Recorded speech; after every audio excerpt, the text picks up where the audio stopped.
Hello everyone. Hopefully you can all hear me and you can all see my screen. I can see I've got lots of people joining the session, which is excellent news. We've got probably some more to still come, so I'm just going to hold on for 5 minutes so that we can actually see how we're doing, if that's okay.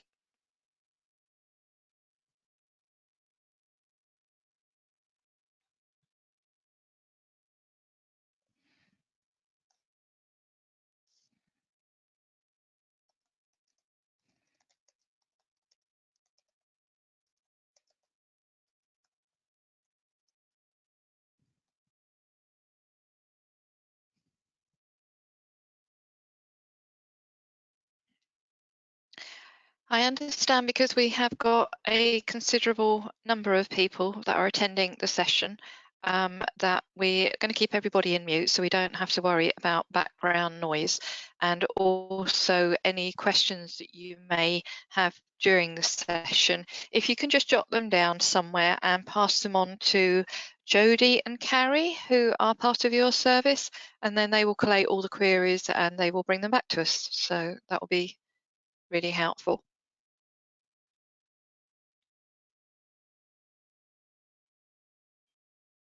If you'd all like to click on the little mini panel that comes with the webinar product, there should be a hand signal. So if you can just click on there just to let me know that you can see my screen and that you can also hear me, that would be really helpful as well.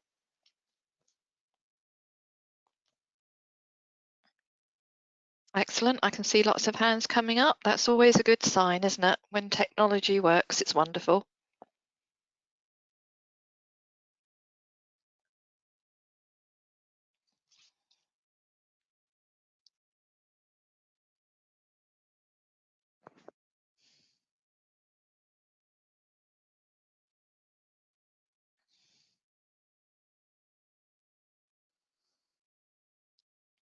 Okay, so we've got 32 that have joined us so far, but as I say, it's only just turned 1 o'clock, so we'll just give it 5 more minutes to allow for anybody else that wishes to join us. For those of you that haven't had the opportunity yet, again, if you can click on the little hand icon, just so that I can be reassured that you can see my screen and you can also hear me okay, that would be super.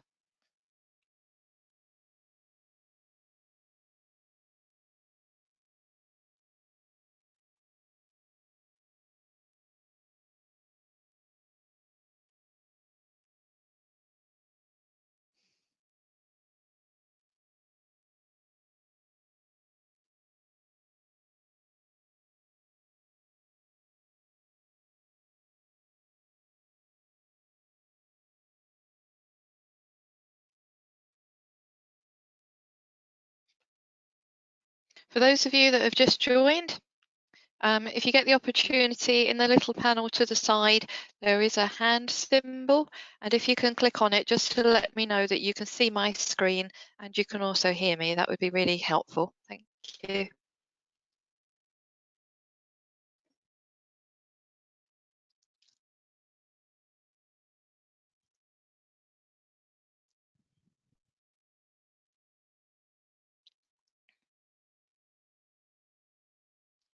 For those of you, if you are having any difficulties, there is a little separate chat channel, again, as part of the little webinar panel. So if you want to pop a comment in there, I'm not sure what the process has been adapted in terms of helping, but certainly if need be, it could be useful to let me know. So if you can hear me and you can see my screen, if you can click on the little hand icon instead, that would be really useful.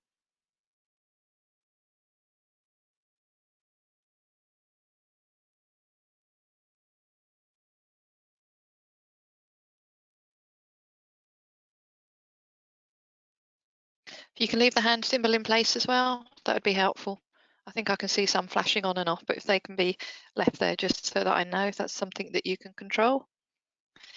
Right, we've got 41 members of staff, and my understanding is from the session that you had this morning, that was approximately the numbers we had. So I think what I will do is get up and running. So as I mentioned earlier, if you do have any questions during the session, if you can actually jot them down and then pass them on to your colleagues, Jodie and Carrie, and then they will be able to collate them all and pass them on to us at Maiden so we can assist where we can. Okay, so this is going to be the second part of the training session. So this morning, for those of you who were able to join, my colleague Callum would have taken you through the initial part of the system. That would have included being able to add a new patient onto the system and then subsequently add a referral. So let's go and find the patient that you were all getting him, watching him put together this morning. So to find a patient, you have got a couple of options. If you are actually logged in as the therapist or you're working on behalf of the therapist as an admin person, under the My Patient episodes, you always get to see the current caseload of that particular therapist. So you can have a look in there to see if your patient is there and then simply point to them and click. Or alternatively, you have got this Find Patients bar, where again, you can just start popping in the name of the patient and the system will then have a little look and see if they can find them. So I'm just going to click on to my patient and I can see that I found the one that Callum was working with this morning, which is great. Okay, so as I mentioned earlier on, he would have shown you how to have added in the details on the patient registration and also how to add their information for the referral. He then would have taken you through the care pathway, which is where the journey for the patient through your service is represented, and you can move them on through the stages to reflect where they are, whether they're at the initial part of the process, perhaps having their eligibility for the service decided, or being triaged, or waiting for assessment, etc.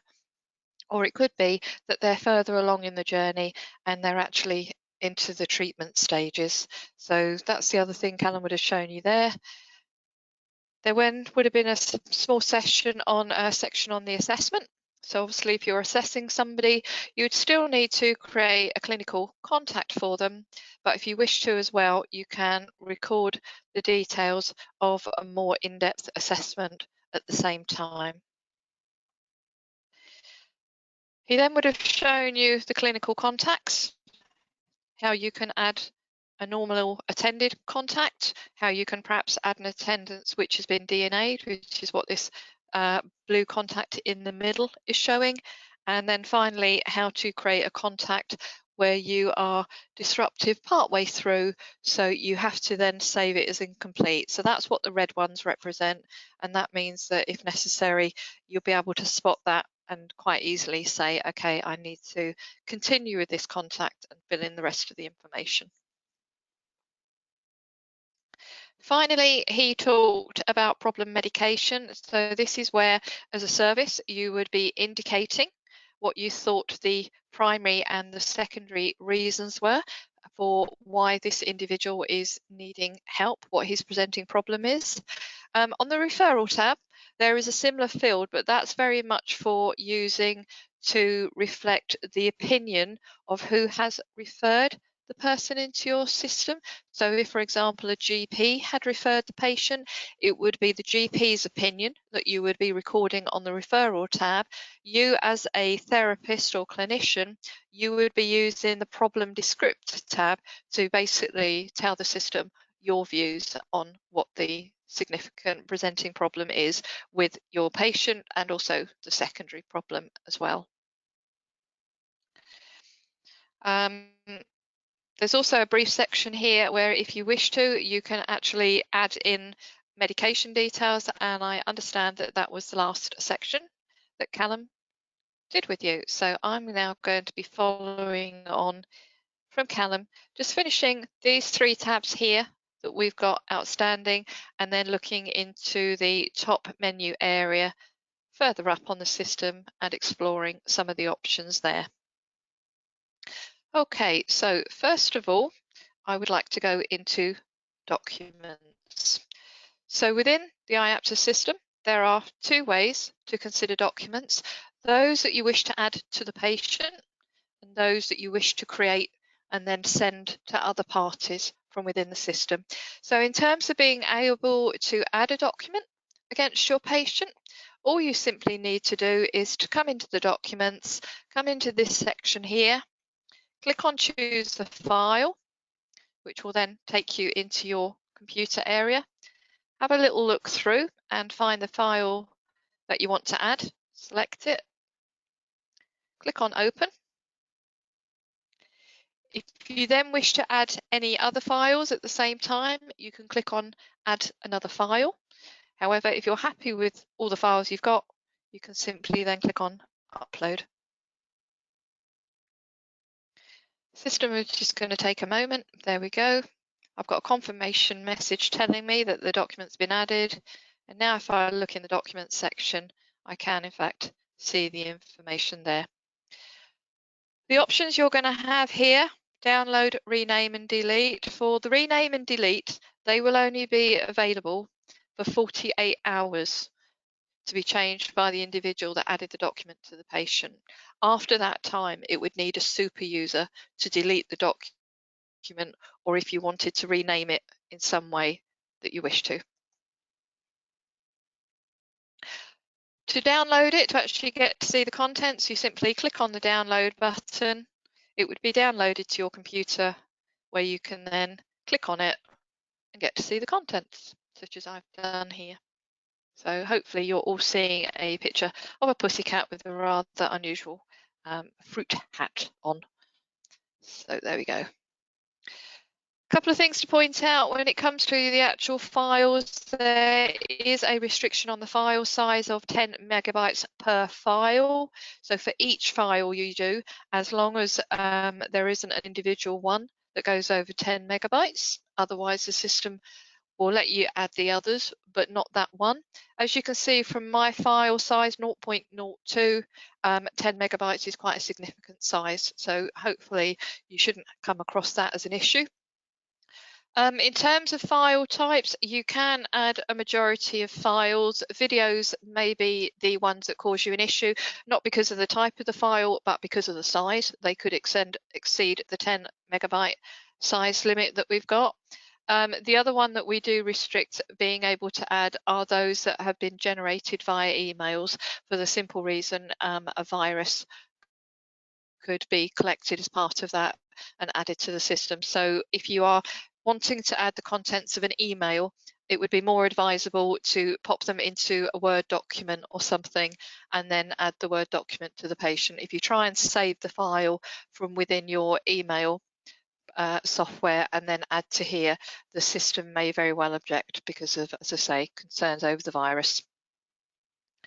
Okay, so hopefully that's a fairly straightforward section, how you can add a file against your patient. So next I want to have a look at letters. So we're going to start with the basics first of all. So I'm just going to scroll down slightly and you can see that I have an area called the letter editor, and it's just a nice big blank area where if I wanted to, I could start typing in some details. So I'm just going to pop in today's date. And then further down, I might put in the patient's name. So, and then I would need his address. I don't actually know the address at this moment in time, so I'm just going to pop that in there. So as you can see, I can literally just be typing in a letter from scratch as normal.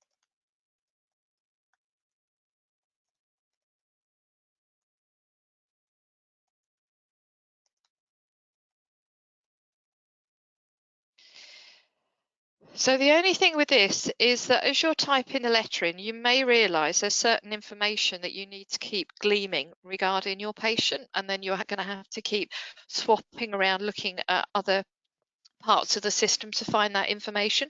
So that could be quite time consuming.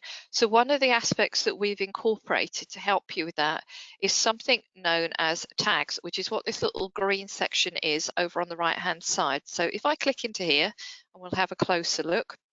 So we've got a number of categories where our tags can live. And tags are basically what we provide to enable you to automatically pull information from elsewhere into the system directly into your letter, so you don't have to go looking for it.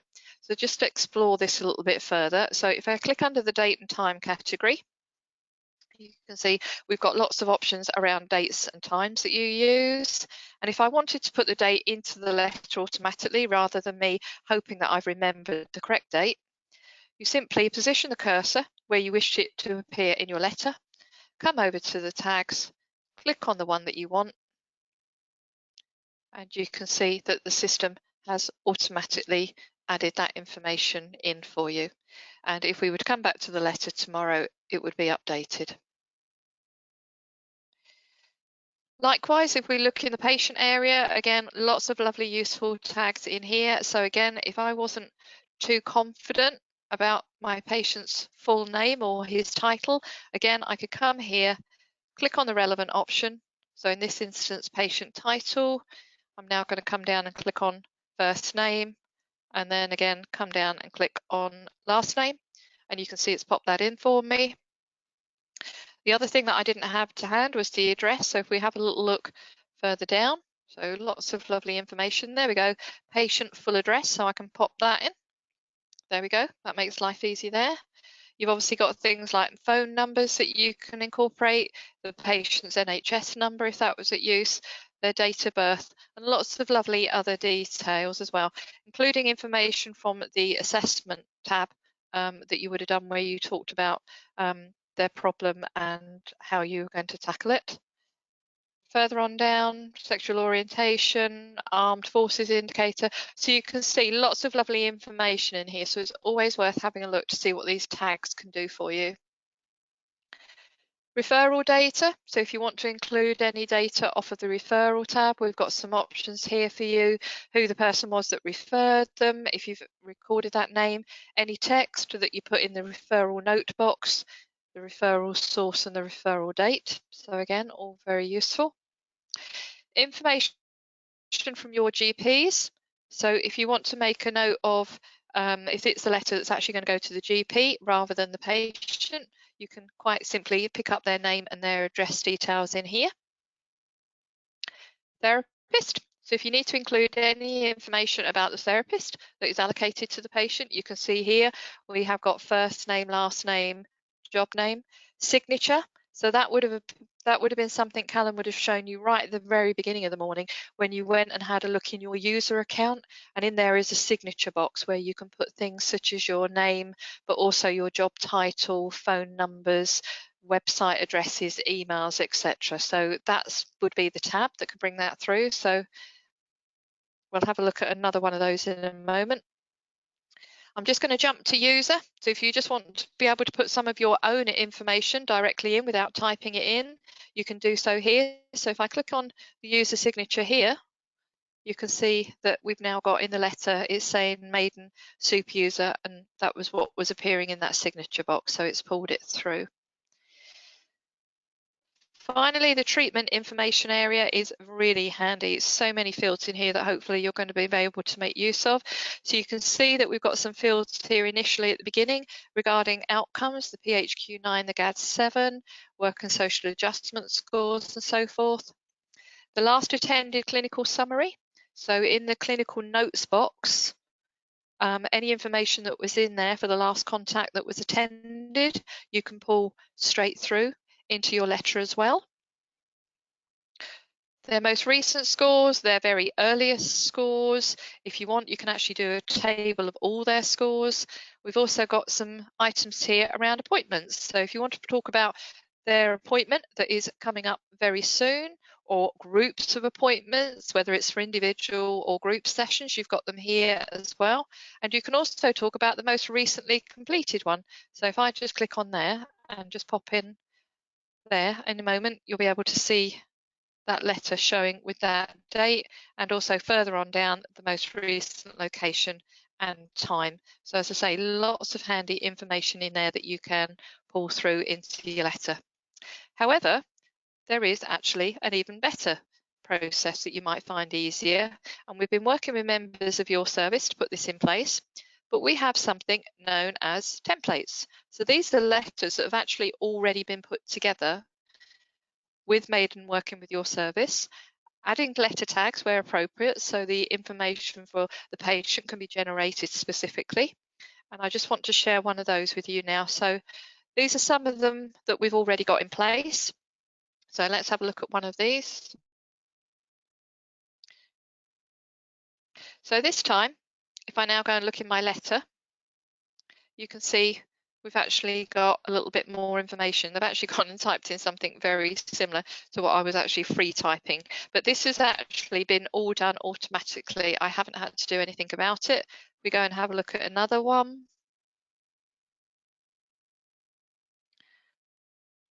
Again, very basic. So hopefully it's given you a little bit of a flavour of how those letter tags can actually pull information straight through. So as I say, Maiden hopefully will have been working with your service to get some of these letter templates already up and running for you.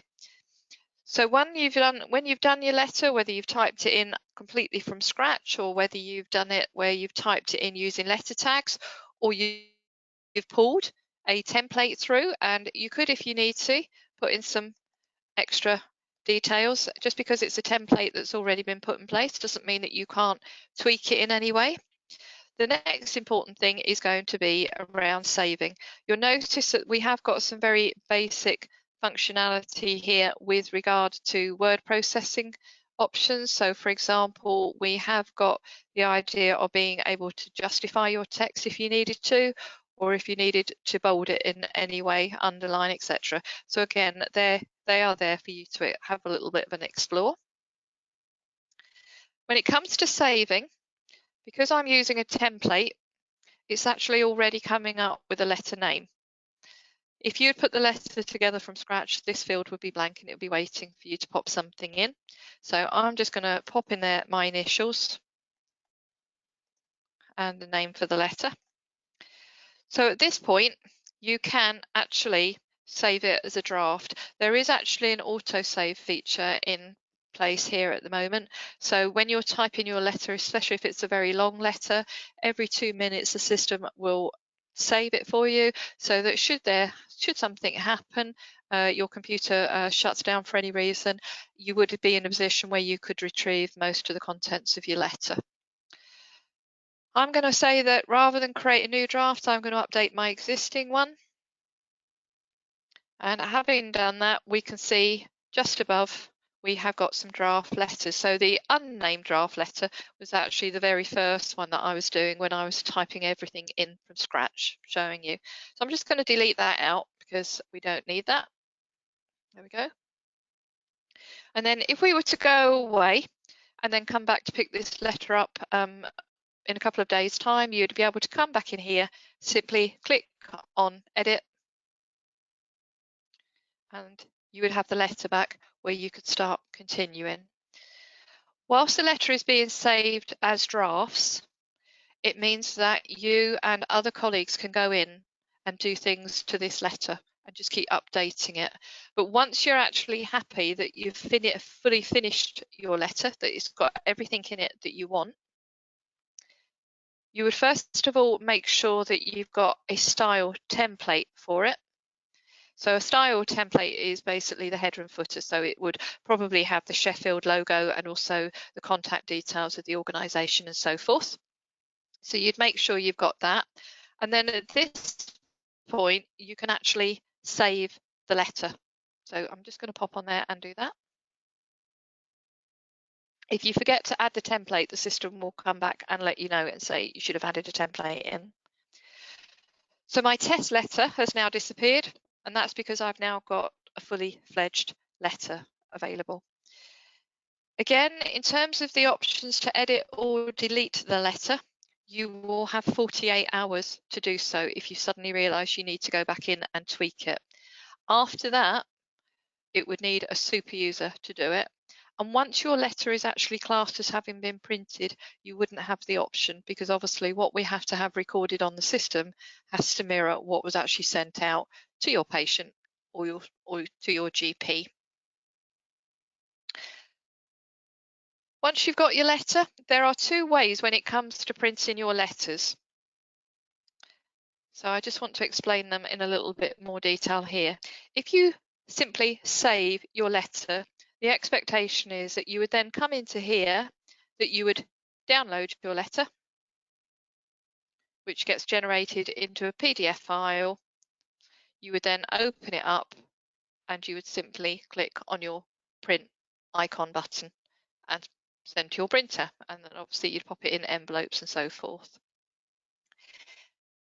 If, however, there are some of you that haven't got printers and there's just a small dedicated group of people that will actually be dealing with the printing of all letters, when you go to save it, rather than save it as a letter, you would in fact save and add to batch. So we're just going to have a look at this option now. So let's do that, save and add to batch.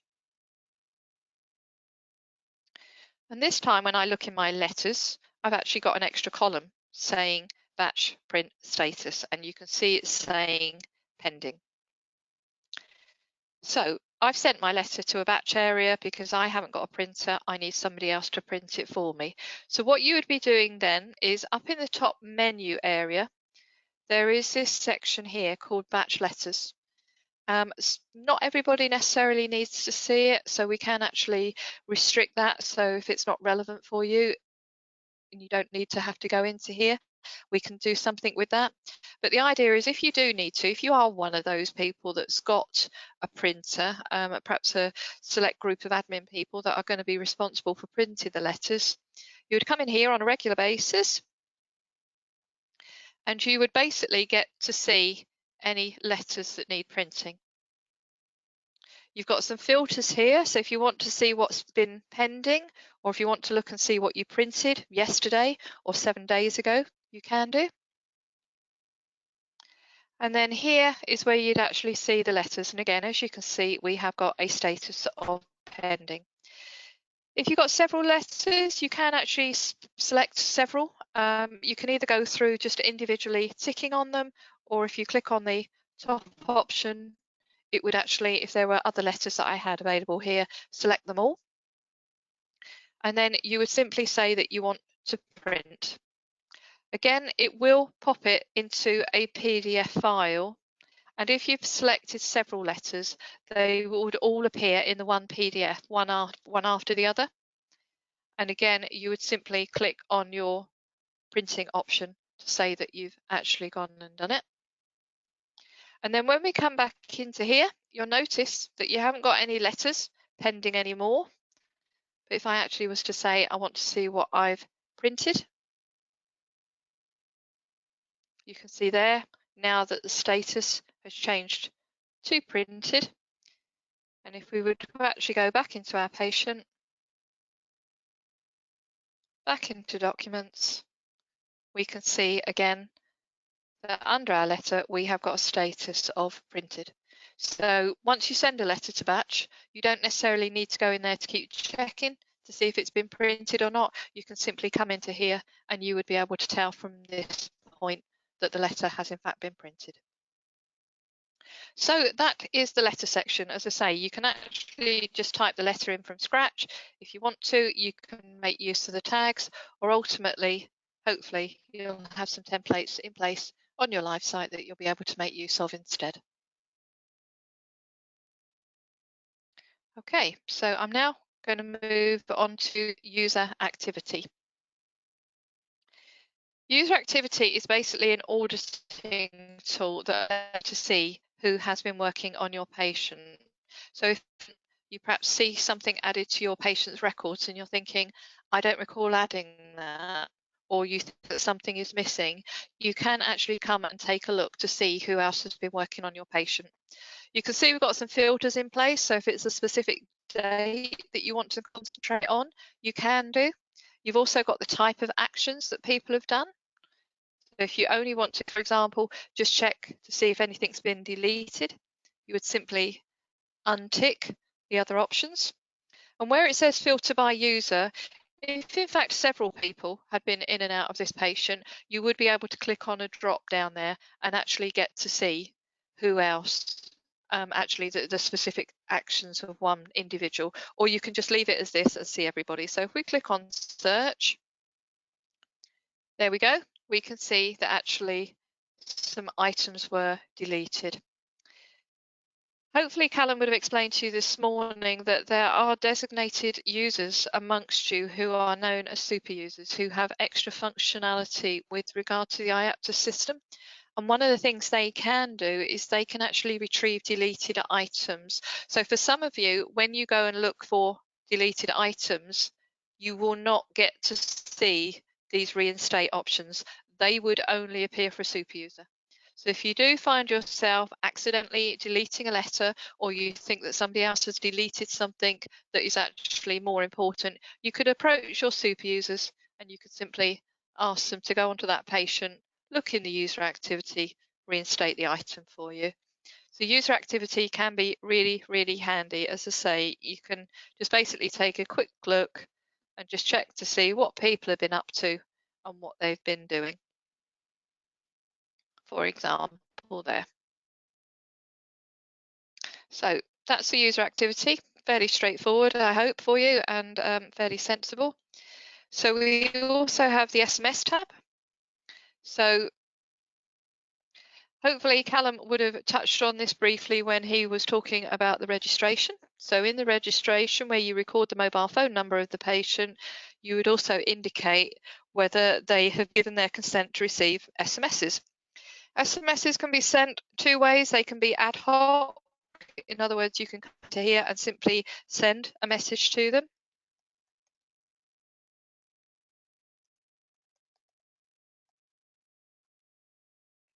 For example, and you'll be able to send that message. The other types of messages that you can have are automated messages. So for example, if you're using the SMS functionality and you're creating appointments in the diary, which we'll be looking at in a moment's time, you would have the idea that a SMS would automatically be generated for the patient, that they would receive it a day or so before their actual appointment as a reminder to say, don't forget that you're seeing therapist at this time, at this location, etc. And in this tab here, you would actually get to see under the SMS history any details of SMSs that have gone out, regardless of whether they were the ad hoc ones or whether they were the automatically generated iAptus ones. So if ever a patient misses an appointment, for example, and you ask them why, and they say, I didn't get my SMS, you could actually come in here, have a look at the SMS, see what the status was on it. If it says it was delivered to the handset successfully, then that means that somehow in amongst all their text messages, they've sadly gone and missed the reminder. But if it actually says failed to deliver to handset, then that's something you might need to check with them. Maybe perhaps check that the mobile phone number that they've given you is actually accurate. So that's all the tabs along here. I'm just going to go back and revisit one because I'm not sure if Callum would have covered it for you, but it's handy just in case. One of the tabs you have is called the episode summary.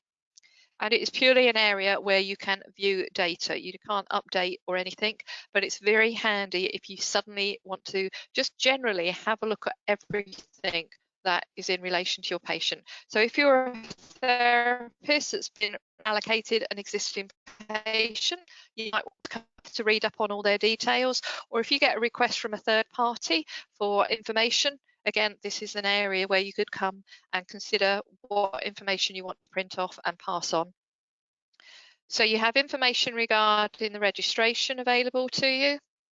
Moving on down past this, you get to find out about their referral data, any other contacts that they may have, the care pathway history, so how they've been moving through the care pathway history and how many days it's taken them and so forth. Sessions, a very brief overview of the number of sessions they've had, whether they attended them or not, and if there's any that are incomplete and still need to be finished off. Clinical notes, very, very useful. So all the clinical notes will be held here together in chronological date order. So that's one section where you can go very quickly and read up all the notes that have been made regarding your patient. If they've done any questionnaires, you get to see a similar graph to the one that Callum would have shown you in the clinical contact. So there it is again for you to be able to view if you need to. Documents, any documents that you have uploaded against that patient, in addition to any letters that you've used the system to generate and send out. SMS history, details regarding the problem descriptors, medication, non-clinical notes, and then finally the assessment summary and risk history. Any of these sections you can print individually, or if you return to the very top of this particular tab, you'll notice that there's an option here to say print all sections. So it could be useful. If you've got anybody that really only needs to be able to view information regarding a patient, they shouldn't need to have to go in and update it or do anything. You might want to consider just giving them access to the episode summary tab and not worrying about letting them see the other tabs, because the episode summary should probably contain everything that they need to know regarding your patient. So that's all our tabs done. So what I'd like to do now is I would like to have a little look at what we call the top menu area here. So a couple of things to point out. My account is actually the same as the My account that Callum would have shown you on the grey menu bar. So we don't need to revisit that because you've already seen it. New patients, again, another section we don't need to visit because that's what you would have done very early this morning with Callum, where he would have actually have clicked on here to then start to create the record for Peter Pan. So again, another one that we don't need to worry about touching. And batch letters, I just popped into there briefly just now to show you when we were doing the letter section. So those three are already done. What I'd like to do now is I'm just going to pop into messages very quickly and just show you that one. I can see I've got a question. I'll have a quick look at it. Is there a delay? Possibly, Liz. The webinar is very reliant on your internet broadband speeds. So if there is a slight delay, I apologise. Sadly, it's not something that we can control. I am watching to generally see that you are viewing what I am viewing on the system. So as a whole, I'm thinking that I am keeping pace with what's actually on the screen. But if you're finding that there is a delay, sadly, it may be down to your own internet connection.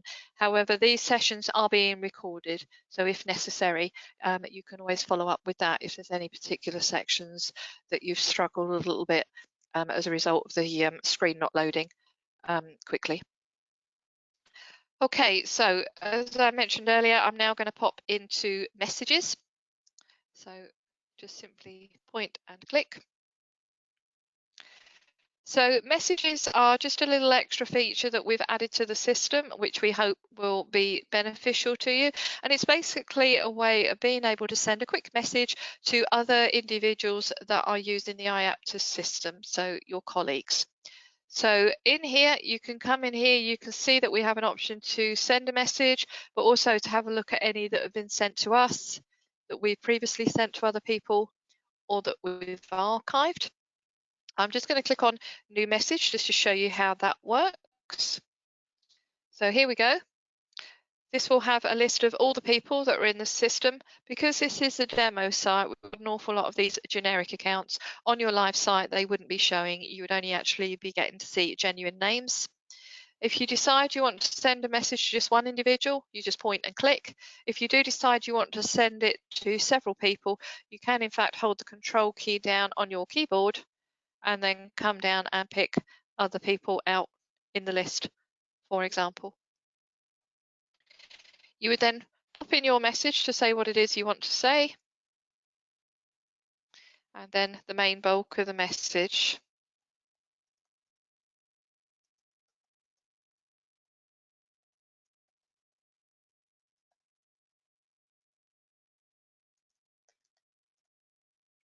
When you're happy with it, you can then simply come and press the send message button at the bottom.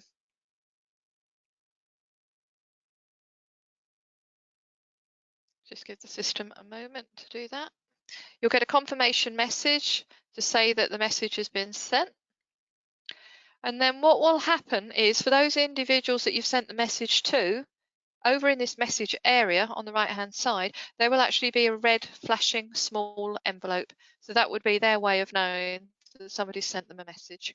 It can be useful if you are a supervisor and you want to get in touch with your supervisee to say, please, can we set up a session? Are you free on this date? You might want to use this little messaging facility to do that. Or if you just want to let somebody know that the patient that they were expecting in at 10 o'clock has cancelled, again, admin staff might want to use this facility to quickly send a message to that therapist to let them know.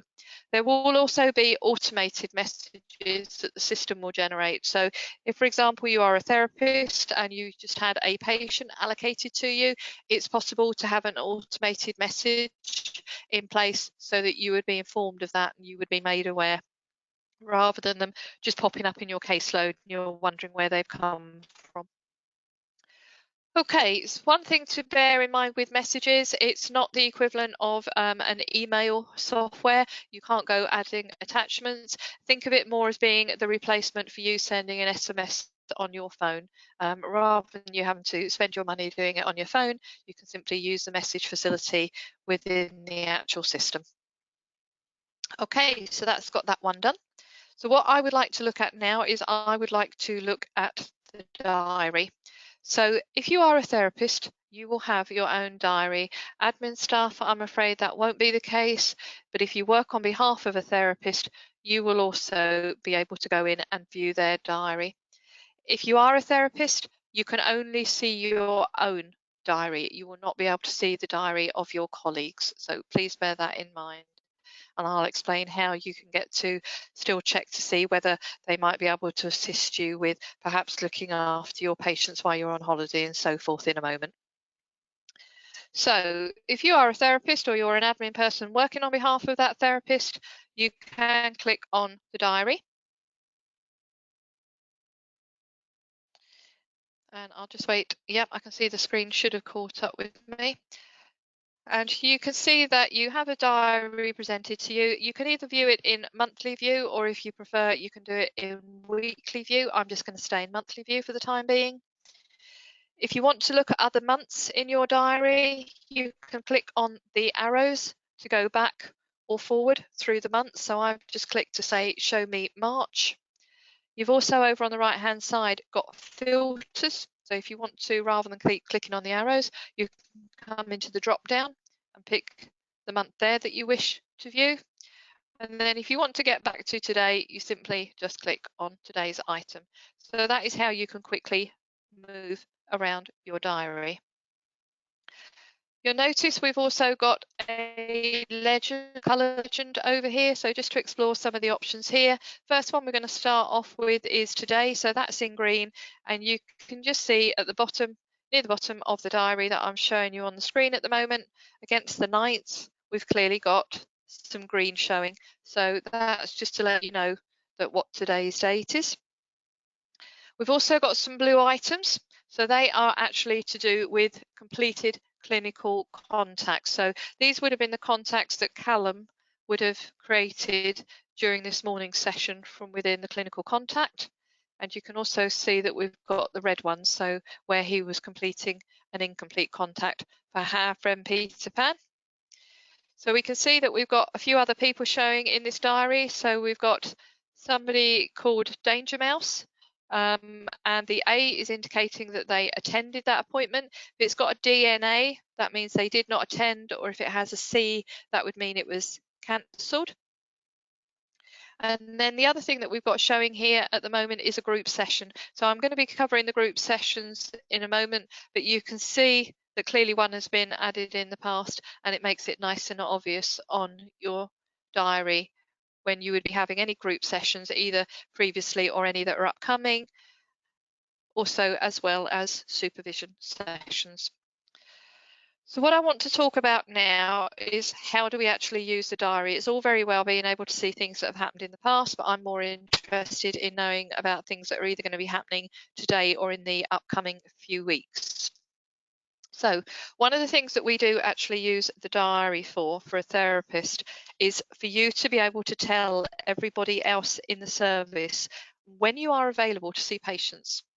So rather than somebody having to tell you when you're going to be seeing a patient, you can actually come here and you can make it nice and clear when you're available and when you're not available. And that means that if somebody else needs to book a patient in for you, they haven't got to come chasing you, trying to contact you on phone, email, or running down the corridor after you. So it can be really, really handy for that. So first thing I want to do is just show you how you can actually add some availability.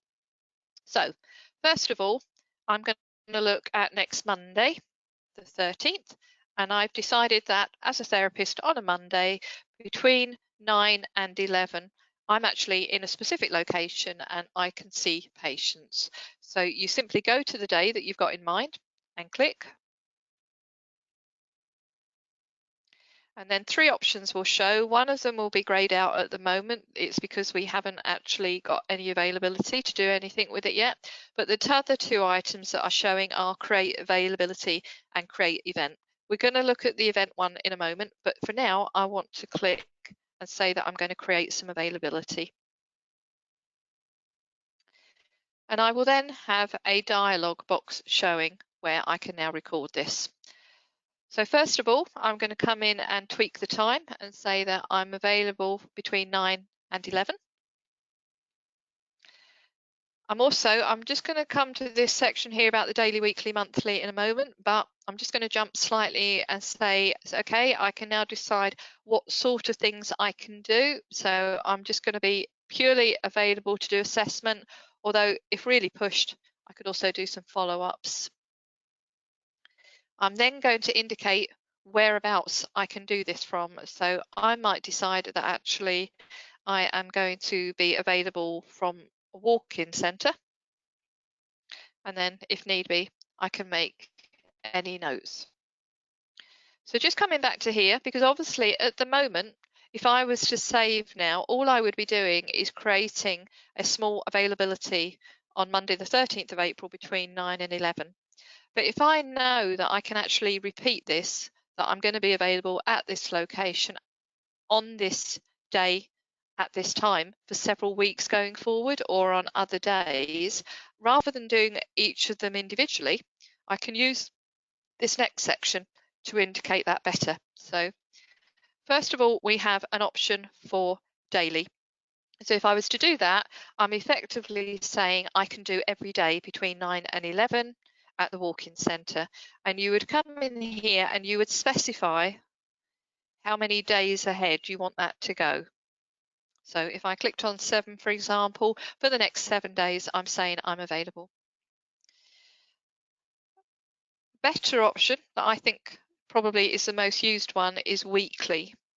So this is where you would come in here and you would say, okay, I can do this every Monday, and actually I can also do it every Wednesday, and I can do it for the next 20 availabilities. Now what this is going to do now is, because I've gone and picked out 2 days, that 20 is going to be divided by 2. So if I was to save this, effectively what I'm saying is for the next 10 weeks, every Monday and every Wednesday between 9 and 11, I can do assessments and follow-up appointments at the walk-in centre. Finally, just to explain the monthly one, if I wanted to, I could say I'm going to be available every month. So one option is the day of the month. So in other words, I'd be saying on the 13th of every month, 13th of April, 13th of May, 13th of June, etc., I am available at this time at this place. If we go the other way, where we're saying day of the week, the system will recognize that this is the second Monday in April, and it will then say, okay, every month on the second Monday, this is where I will be available. So that's how the monthly option works. I'm going to pop back to weekly and stick with my option here where I said I'm going to be available every Monday and every Wednesday for the next 10 weeks, 20 slots divided by the 2 days, as I mentioned. and I'm going to come to the bottom of that dialog box now and click on continue.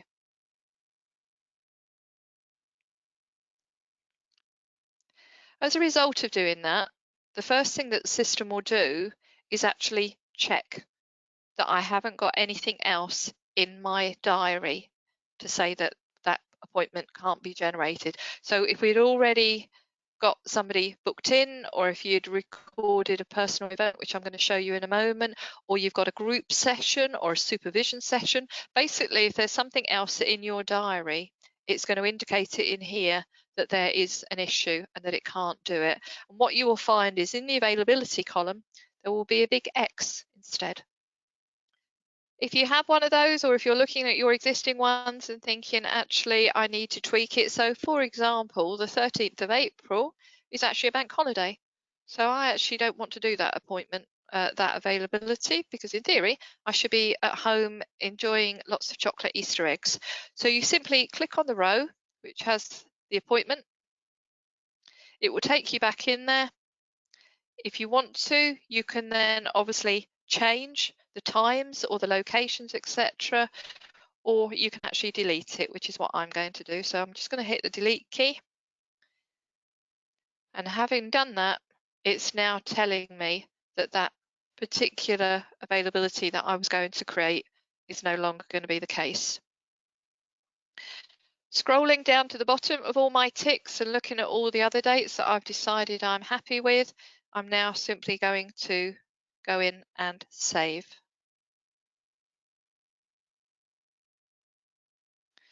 I will get a message saying that the availability has successfully been added. And the way that I can tell from my diary that it's been added, if I come and have a look at my coloured legend, is I can see they will be light blue. So scrolling down again, I can see that I've now got some boxes that are in fact light blue. And if I hover over them, I will actually get to see an idea of what I've created for that slot.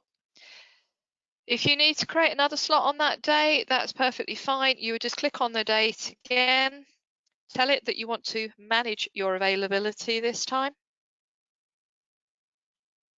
It will tell you about the existing slot. So if you wanted to tweak it in any way, you can do. Or again, you would come over to where it says create new, change your time. So this time I'm going to say I'm available from 2 o'clock till 4 o'clock. I'm going to say it's weekly again, but this time it will be on the Monday and the Thursday. And I'm just going to make that available for the next 10 weeks. So you simply just update the information where you're going to be for it. And a super user in your service could adapt this list if you felt that the options that you needed weren't actually showing here. You could actually ask them to tweak it. So this time I'm going to say I'm at the day centre. And again, I'm going to click on continue. And you can see that I can actually make those sessions. So let's save that. This time, if I hover over on the Monday, you should be seeing that I've actually now got 2 slots on that day. So why do we do all of this? This is basically useful because it means as a therapist, you can actually dictate when you can see people. If you don't book the availability into your diary, then patients can't be booked in against that time. That's how it works. So if I tried to book in a patient on the 17th of the month, for example, the system wouldn't let me do it because it would be saying there's no availability been added into here. So let's talk about how we can add an event, and then we're going to have a look at how we can actually get patients booked into the diary as well.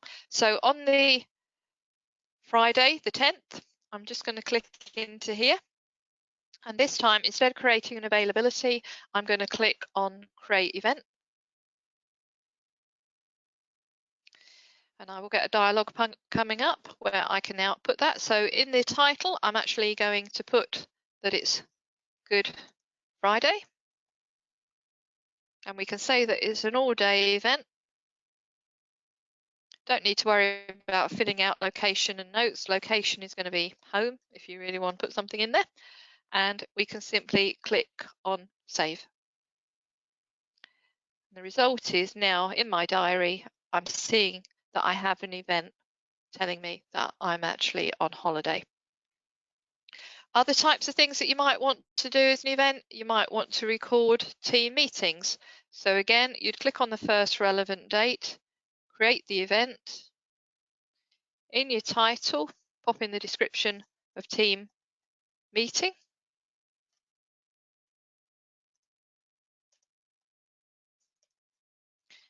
And when that meeting is actually going to take place. So we're going to say it's at 3 o'clock till 5 o'clock.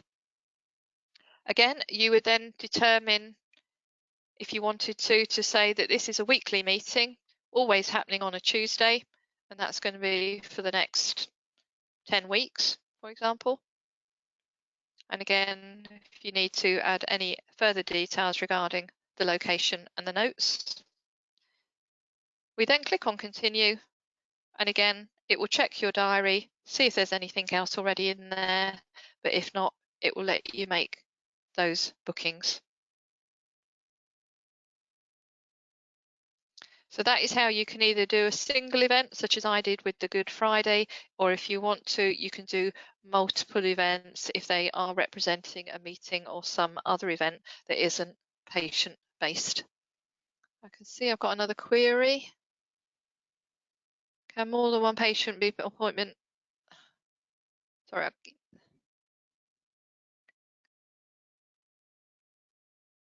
You can put more than one patient in. So if we actually have a look at how we can do adding the patients now, because you're just a little bit slightly ahead of me. So that's the section we're going to cover now. So let's have a look at it. So when it comes to adding a patient onto your availability slots, there are in fact two ways that can be done. If you are the therapist, you have the two options. So I will just show you how you can do it, and then I'll show you the other option where anybody can add patients into your diary. So if you're the therapist yourself and Mr. Pan has been in to visit today and you're saying to him, okay, is there a possibility that you're always going to be available on a Thursday just after 11 o'clock? And he says, yes, can I book in?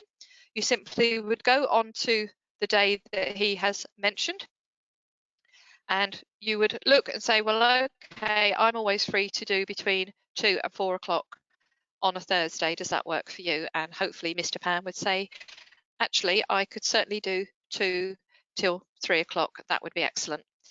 So because we've got the availability there already, you'll notice that I've now got an option showing saying book appointment.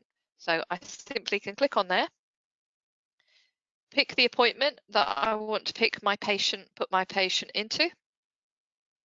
There we go. I can say what the purpose of the appointment is. Are they going to be coming in for treatment, or is there anything else? So we're going to say that Mr. Pan's coming in for some treatment, that you're going to be seeing him face to face. It's in the day centre. It's already pulled that through because that's where you've said you're going to be based at that particular time. And then you can have a look at the weekly or the daily or the monthly arrangement. Works the same way as the availability does. So we're going to click on weekly and say, okay, for the next 4 weeks, I'm booking in my patient between 2 and 3 o'clock to come and see me. You could then click on continue. And again, the system's just going to do a quick check that everything's hunky-dory, and click on save. And now you will notice that hopefully on your screen where Mr. Pan is showing, we have got some orange slots showing. And that's how we know that a patient has been booked in for us. If you needed to do another patient, you would simply come into here, make sure you load that patient up. So for example, I noticed that there was somebody called Mouse, so let's grab them.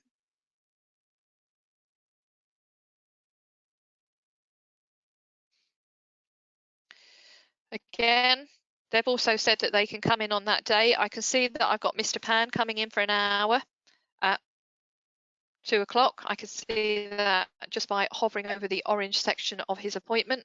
So if I now click in the blue area and say that I want to book Mr. Danger Mouse in, this time it's already warning me that the 2 o'clock there is a clash. But if I change it to 3 o'clock, we can see now that I can now book that second patient in within that availability slot that I just put together. So again, you would come in here, fill out the relevant details, and save. So that was the answer to one of the questions that you can, in fact, go ahead and book in more than one patient on an availability slot. One of the temptations might be to go in and say, well, I'm going to make myself available from 9 o'clock in the morning till 5 o'clock at night, and then I've just got to do that action the once. The danger with that is that other people can book things into your diary. And if they can see that there is time available, they will use it. So there is the risk that you will end up with back-to-back patients from 9 o'clock in the morning until 5 o'clock in the evening, because people won't realise that actually you wanted a lunch break in the middle. So the only word of caution I would say is, if you want to give yourself a long availability slot, just appreciate that it could get fully booked out. So most services will do, something like a 9 till 11 slot, and then maybe a 12 till 1 slot, and then later on a 2 till 4 slot, etc. They'll actually break it out so they know that they have got gaps in between where they can have their lunch and perhaps do a bit of admin and so forth. Okay, so I've mentioned that there are two ways that people can actually get added into your system. So what I'm going to do now is I'm going to come into Mr. Danger Mouse's appointments and delete them, because I want to show you how to do it the other way. So on my diary now, I have only got Mr. Pan booked in. As I mentioned earlier, a therapist could come in here working on behalf of an admin person could come in here working on behalf of the therapist, and they could also add availability and add patients the way that I've just shown you. But another way that might be more useful for everyone is the diary search. What the diary search effectively does is it goes hunting through all of the therapist diary availability. So if you're an admin person and somebody called your phone, your mouse, for example, has just called you and said, I didn't get a chance to book in an appointment when I was last in, I'd now like to do so. They can come into here. They can use various filters around our date picker. So if it's specific days that our patient has said they can do, they can simply come in here and click on the days that they're saying they're available. Or if you click on weeks, that could be where they're saying I'm available for that whole week. Or again, if you click on month, again, that would be you saying any time within this month. I can make it whenever. So you've obviously got some options there along with a range selector. We're just going to pop back to weeks. And let's pop some extra days in as well. So once you've established with the individual when they are free to come in, if you need to say it's for a specific therapist, you could click and point in the list, and as I say, this will have genuine names on your live site. Or if they're coming in for a specific purpose, again, you can come in here and select. And what will happen is, all the time that you are doing this, that you are saying, this is what I need to be looking for to check that somebody is available, the system will actually be hunting through everybody's diaries. Now, obviously, because we're on the demo site and I've only set up some availability for therapist number one, that's all you're getting to see. But if other people had also added their availability and it met with the particular filters that I'd put in place, they would also be showing in this bottom section here. At this point, you can say, okay, I can see that I have got some slots. If it's in red, that means it's already been booked out. So that's that slot that we had actually already grabbed for Mr. Pan. you could say to your person, okay, I've got some availability with a particular therapist on the 16th. It will be at the day centre and it's going to be between 3 and 4 o'clock. Is that any good for you? If they say, can't make the 16th, but I can make the 23rd, you can think that's handy. I've got something on the 23rd. So at that point, whether you're a therapist or whether you're an admin person, you can simply come in here and click, and hopefully you'll recognize that we're back at a similar screen to where we were. You can add in the details that you need, that it should be between 3 and 4, that the person's told you that they're actually seeing them face to face, and simply you can then save.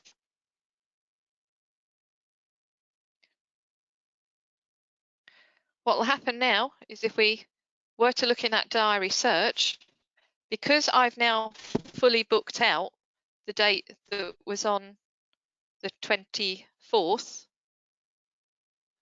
you will notice that that one's no longer showing, because basically there was a 2-hour slot, it's fully booked out, 2 patients, Mr. Pan and Danger Mouse. So it will either show you when you've got a completely empty slot, or if it's a slot that's been partially used up, it will show it on here so you can see the rest of the slot that's still available for a patient booking.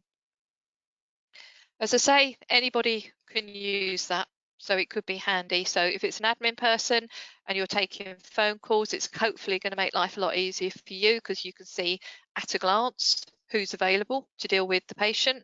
And if you're another therapist and perhaps you are going on holiday, you can actually check your colleagues' diaries as well and perhaps have a word with them and say, would you mind seeing my patient, because he really can't wait until I'm back from holiday. He really needs to be seen. But you can at least have a go in the diary search and check that they would be available. Going back into the diary for my therapist number 1.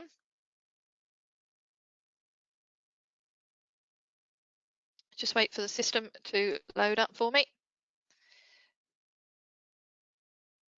If I then come down to my diary, again, I will see that I have got a booking for Mr. Mouse. If you use a diary search though, there was that option within it where we could have done multiple, but when I did it just now, I just did it as a single. So we've had a look at how you can create the availability slots. We've had a look at how you can add events such as team meetings or holidays or trip to the dentist, whatever. And then we've also looked at how we can add a patient in to your diary, doing it through the diary itself or doing it through the diary search. So how does this benefit? The idea will be that as a therapist each morning, you're going to log onto the system, you're going to come onto your diary, and straight away you are going to be able to see who you're expecting to come in the door.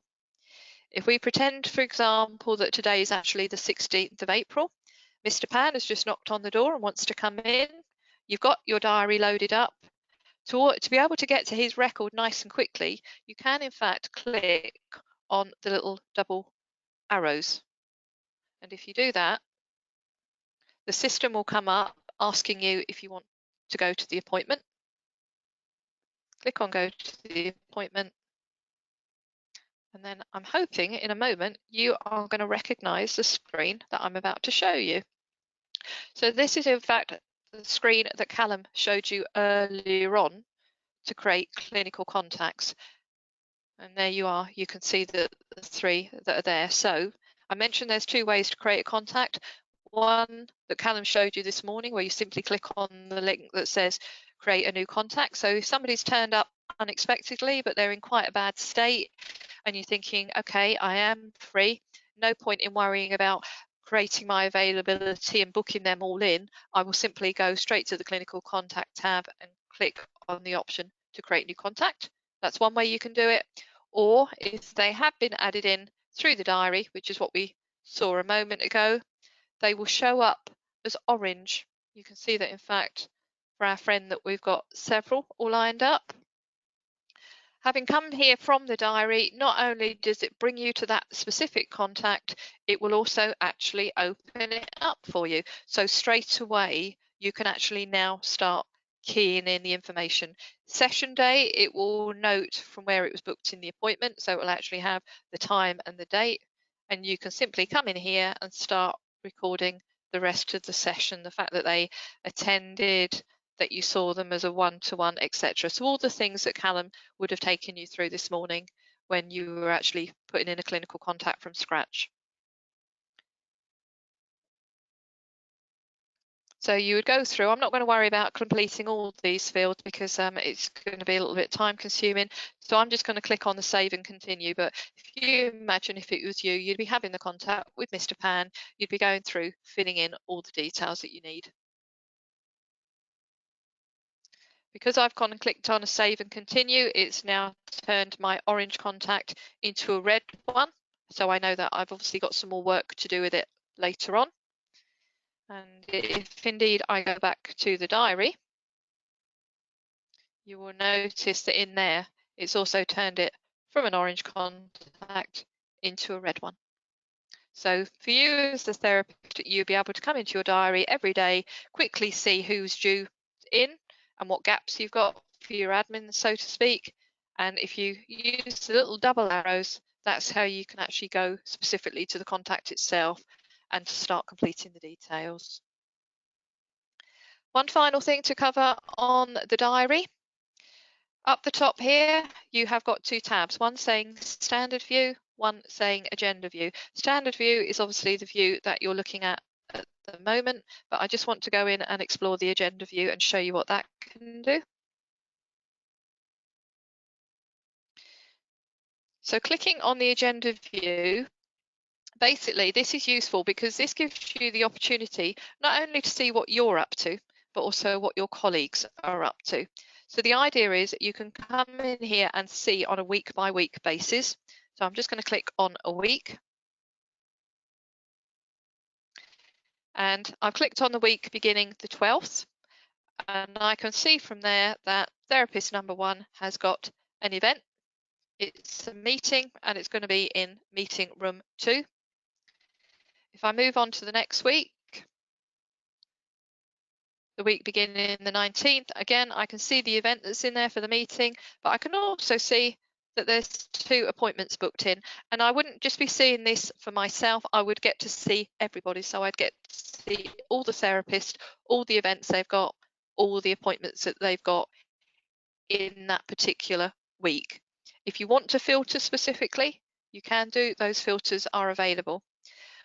One of the things that I'm aware that services will often use this agenda view for is if you have a reception and they are going to be ticking the patient off as they come in the door and then directing them to the relevant place and the relevant therapist. One of the things that can be really handy is that you can actually print this off. So if you wanted to, you could say, I'm only interested in knowing about where people have come in for treatment or people that have come in for follow-up, for example.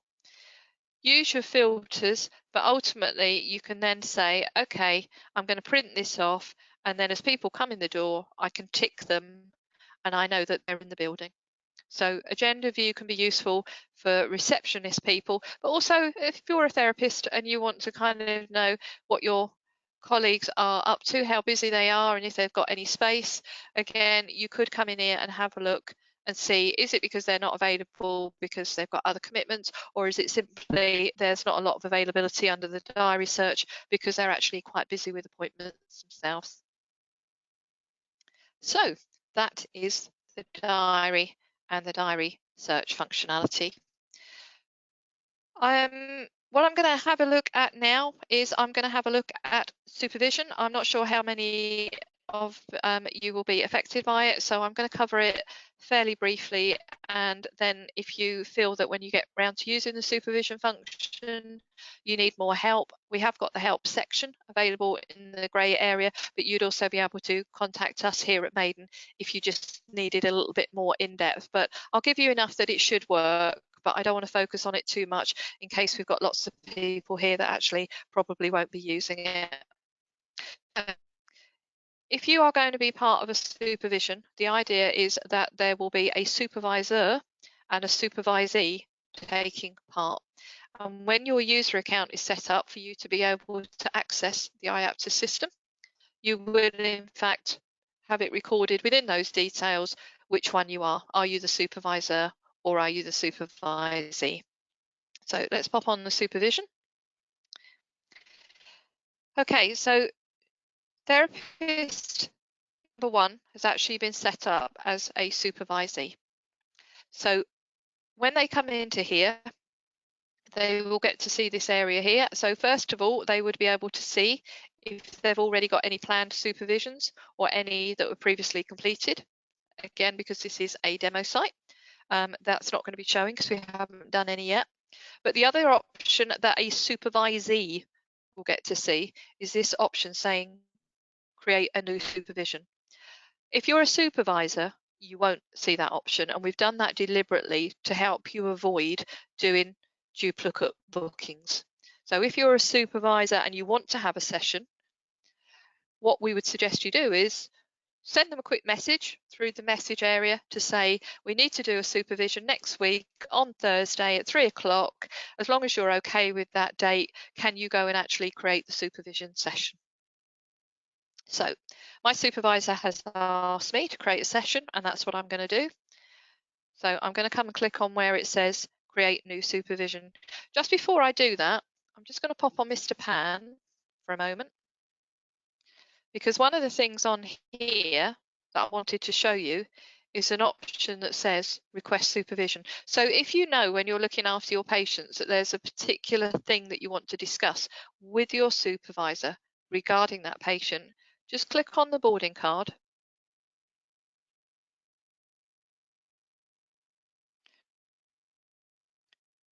and it will register the fact that you've noted that you want that person to be involved in your supervision.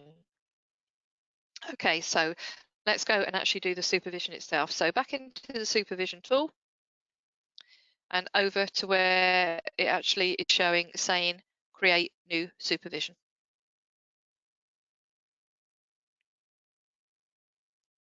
Once I've clicked on there, I will have a screen to complete. So in here, first of all, I'm going to pop the date down. So my supervisor said next Thursday, and he mentioned about doing it, let's go for 12 o'clock. Let's say it's going to be for an hour. You have a supervisor box, so if you actually have more than one supervisor that you report to, within the drop-down box you would get to see all of them and you would pick out the relevant one. We've just got the one person, so Sheffield therapist number 10 is my supervisor. We're then going to say where this is going to happen. So we're just going to say that we will be doing it. Try and think of the best one to pick out here.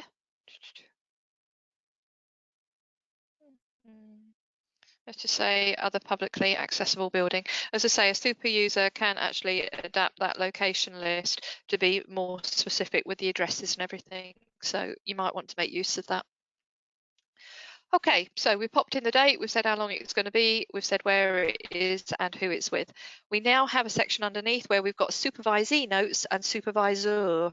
Now you'll notice that for the supervisor, they're actually greyed out. In other words, I can't put anything in there because I'm pretending to be the supervisee at this moment in time. But I can certainly put something in my notes. So red folders, just to remind me that I need to bring some red folders along, for example. And then after that, I get to see a list of my patients.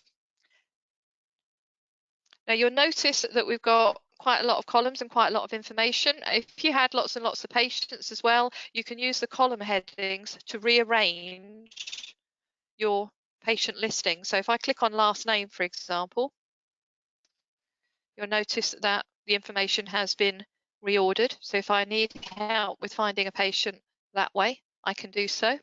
And the other one I wanted to point out is the flagged column. So I'm just going to click on that. because when I added that pink label to the boarding card to say that I wanted a supervision, that effectively is what is now being reflected in my list. So that's my prompt to say, oh yes, I remember last week I made a point of saying I wanted to discuss some aspect of Mr. Pan's treatment with my supervisor. Once you've got your list up, you can come in here and just simply pick who the people are that you want to be discussing with your supervisor. If you're not sure, one of the other things that might help you to decide is we have got something called a show column selection. So I'm just going to show you that briefly. So what this is doing here is it's showing you all the fields that it's actually showing for your patients in the table underneath. All the ones that are in blue are the ones that are showing. All the ones that are in white are not showing. So for example, I haven't got a patient ID field showing. So if I wanted it, I would simply click on it. And now in my table below, I'm suddenly seeing their ID. And if I did decide that actually I don't really need to see information regarding the PHQ-9 and the GAD in terms of what the first and last score was, but it would be useful to see the movement. I don't need to see the problem descriptor or the HONIS, but I do still want to see the risk when it was last discussed, DNAs, etc. And you'll notice now that my table underneath is reflecting those blue items. So that's always handy. If you're not sure whether a patient should join you, you could come in here and actually find there's a little bit more information that's going to help you to make that decision. Once you've selected the patients that you do know that you definitely want to bring as part of your supervision, you can simply come in here and say create supervision session.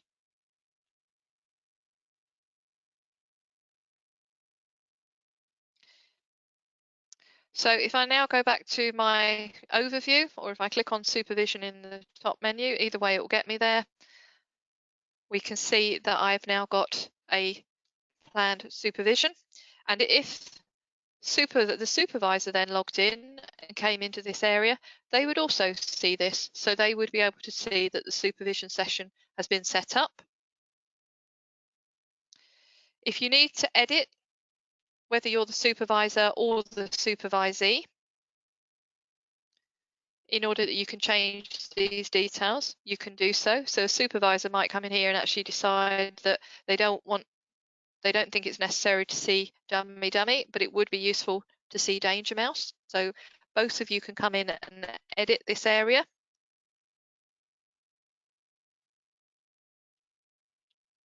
Right, so our supervision is set up. We know about that. We're both aware of it. It's in our supervision area, and it would also be reflected on both of our diaries. So we could see it in there as well. And the day has come where we're actually going to have this session.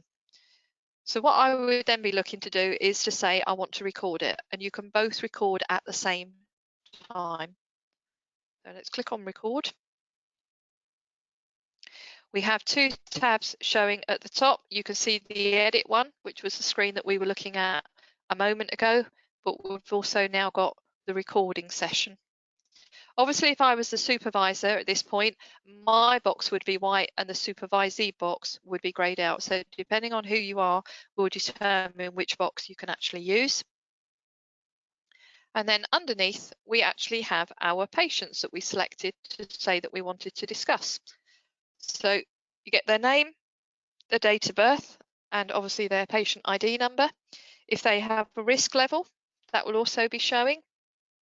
And then one of the things that a lot of services find really useful is being able to quickly see their actual scores for certain questionnaires and outcomes. So you can see nice and easily that you can just switch them on to discuss.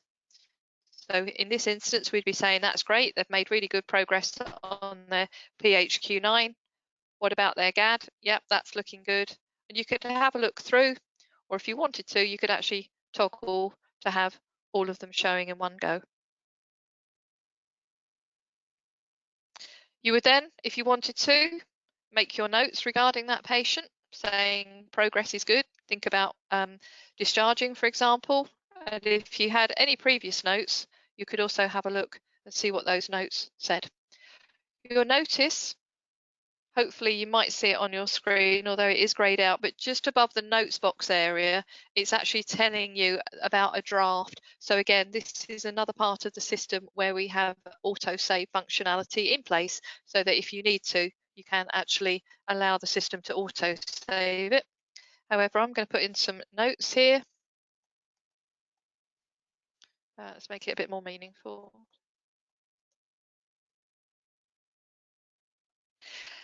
If you really feel that you need more information regarding your patient, underneath you do have an episode summary. And again, lots of lovely information about notes that were made on their clinical contacts that you can review, any non-clinical notes, summary, etc., etc. So that could always be useful for you if you need to just have that little bit of extra information for your patients by clicking on the episode summary bar.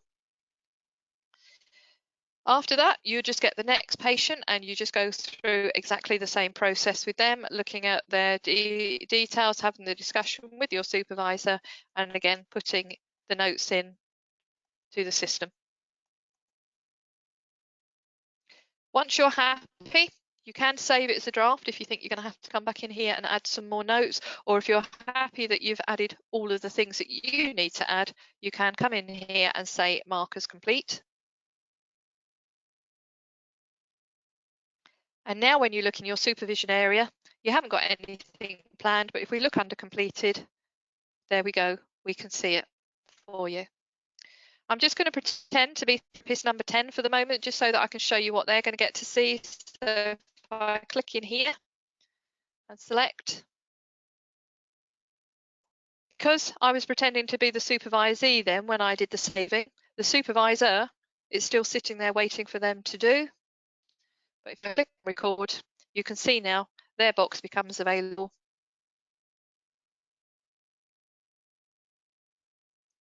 And if I scroll down, you can see it's always the boxes on their side that are available for their notes, etc. So you basically both independently put your notes in. If the supervisor wants to leave their box blank because they feel that the supervisee notes are adequate to cover everything, they can of course do that. They would save and mark as complete, and again, it's now showing under there completed. In terms of the patient, just to finish this off, if I go and visit Mr. Pan, who was one of the ones that we did discuss, if we look in the clinical contact section for him and scroll down, there is a section that says supervision. Just trying to find it. There we go. I've just found it. So hopefully you should all be seeing that now. And if I click in that area, I can see any notes that have been made either by the supervisor or the supervisee in relation to that patient. So that's how we do supervision. Okay, so what I'd like to do now is I would like to have a look at groups. So again, may not be something you're using straight away, but if I show you it, you've also then got the help area, or you can contact us at Maiden if once you get up and running with it, you need any advice or guidance. So groups exist in the top menu area as well. So if I just click on here, just wait for it to load up. Okay. So first of all, you come into what's known as the group overview area. So if there's any groups already up and running, they will be reflected here. So looking at our filters over on the left, we can see that for therapist number 1, there is already a group booked for improving wellbeing. You've got filters up here as well. So if you wanted to see if there was any completed groups or any where there's some places left, you would obviously play on these ones as appropriate. And if you wanted to actually change the therapist that you were looking for, again, you could do that as well. So I'm just going to look for everybody. There we go. So what I'm going to do, first of all, is I'm just going to ignore the group that's already in play. I'm going to create a brand new one and take you through the process. So you would come in here and you would simply say, I need to create a new group. Within your service, Maiden would have been again working with some of your colleagues to basically create what's known as group template. And this again is something that a super user can do going forward. You can create a template for the nature of the group. So it could be if it's a different group or just a straightforward family counselling group, etc. You can create a template, and then when people have to create a group, they can simply come in here and pick out the one that I'm going to say that I'm going to create a stress group.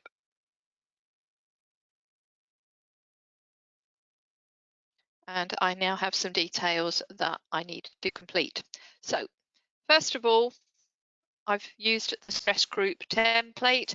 Gone and automatically put that in the description, but I might want to go in here and also change it, a little bit of extra information just to make it more personalized for me. I'm then also going the number of people that can come on my group. So where we're going to be holding it, it's fairly small location, so I can't have many people. So I'm going to say, okay, I can have 3 people, but as it's fairly common that somebody normally doesn't turn up, I'm just going to do an overbook of 1 so that if necessary, I can fill the slot. Of course, that does mean potentially that for all 4 people might turn up, and you're thinking, okay, that's fine because I can just about get 4 people in, but it's more likely to be that somebody will cancel and you will still be with your original 3. So it's a bit like how the airlines work. You allow for that potential of people cancelling or not arriving at the check-in desk. I'm going to pick out the date that I want my group to be. So I'm going to decide that it's going to be on Tuesday, and it's actually going to be quite an early start. It's going to be 9 o'clock through till 10. So it's going to be for an hour. And this particular group is going to last 3 weeks. So you pop the details in relevant to your group. You're then going to say, well, who's going to be the main person leading this group? Pick out their name. The appointment purpose, this has come through from the template you can do. There's nothing to say that it's set in stone. Obviously, fill in all the relevant details that you've got, including where it's going to happen. So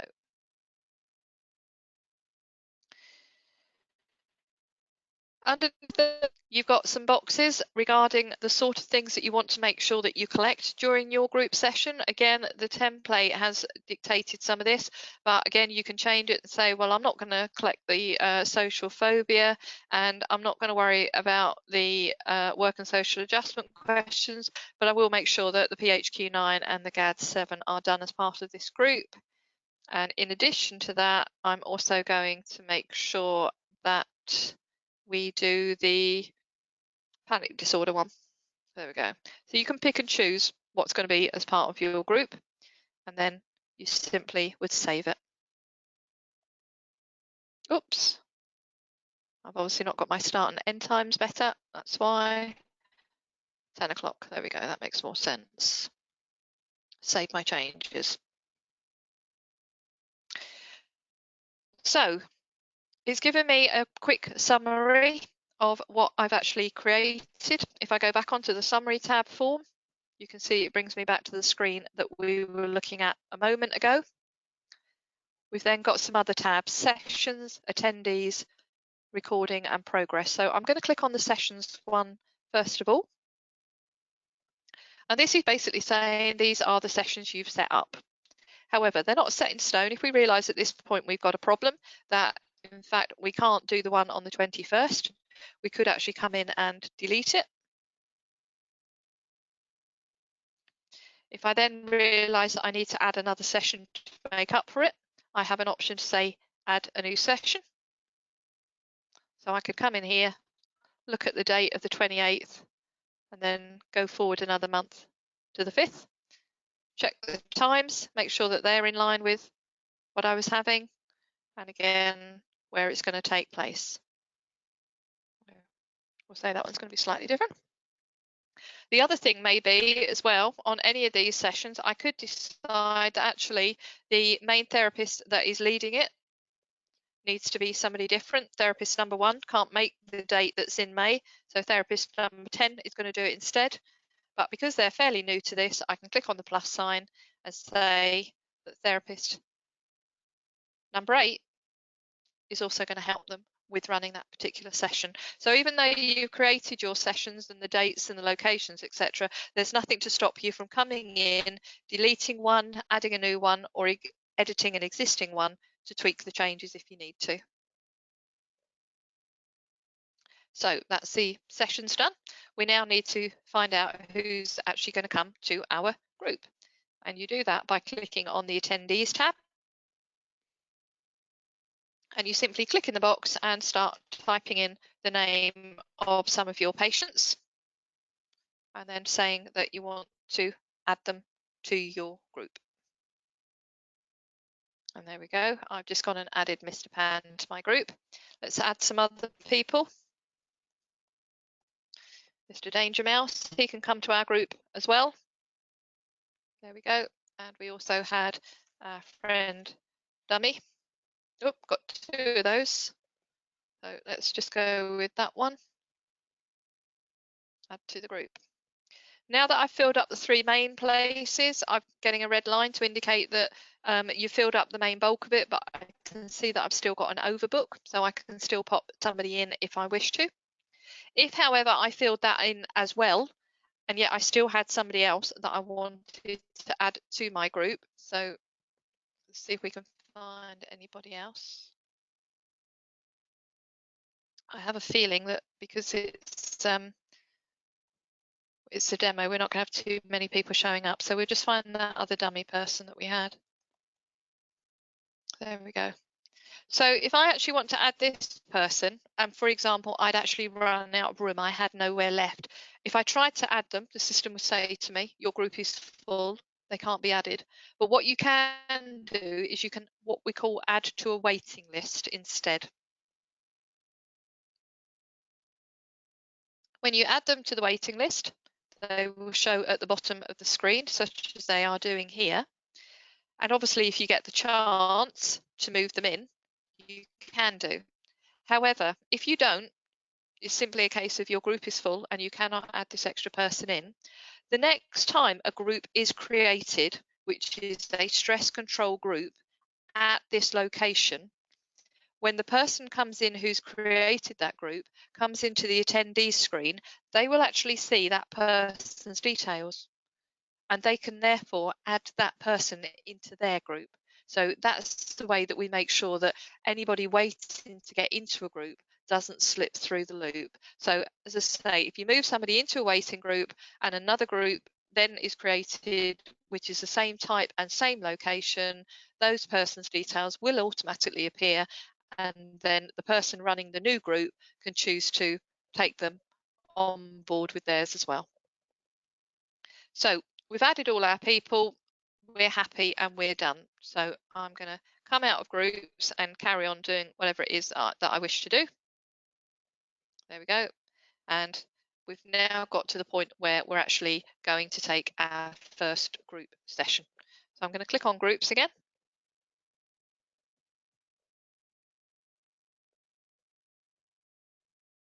We're into our group overview again, and I can say I know that I've got a group that was stress. So again, I can filter to say that I want to see that group. There we go.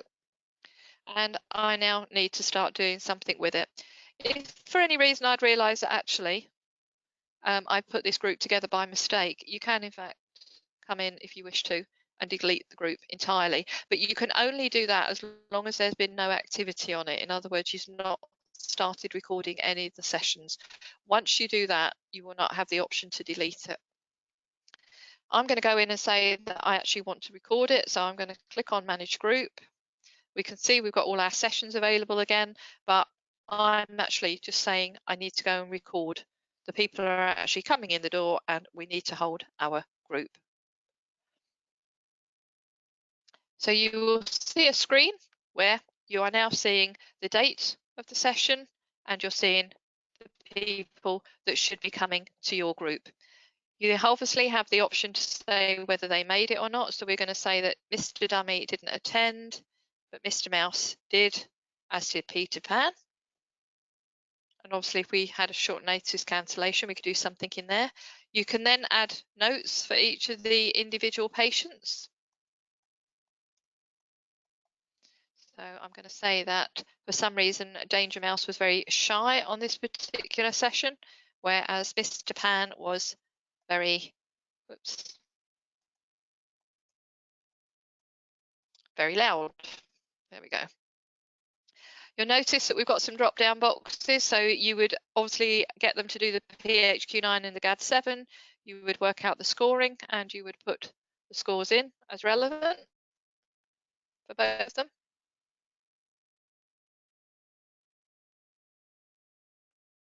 And you would then look at the remaining fields, decide if any of them need updating, and then put in some general overall notes.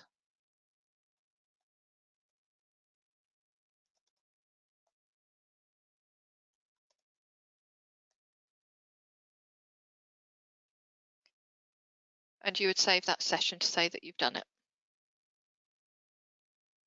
Next time, you'll notice now that because I've done some activity, I can no longer delete that group. And if I go back in, you'll notice that under the sessions, it's telling me that that one has been completed. If you need to go back in and add any more information, a super user similar to myself would get to see this reopen option. So you could ask them to help you reopen a session in case you needed to just to add any further updates that you'd forgotten the first time round. If I go back into record session this time, it will bring up the next date, and again you would come in and you would complete the details as appropriate. So hopefully that's all fairly straightforward for you. And one last thing I just want to show you on the groups. Once your group is up and running and you've been recording information, let's click on Manage Groups.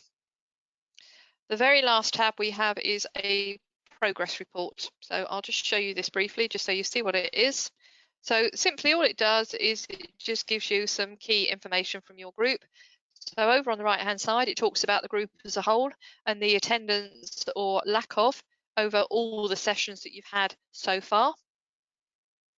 Underneath, it will also talk about the people that have been coming in and the scores that have been recorded against them where appropriate.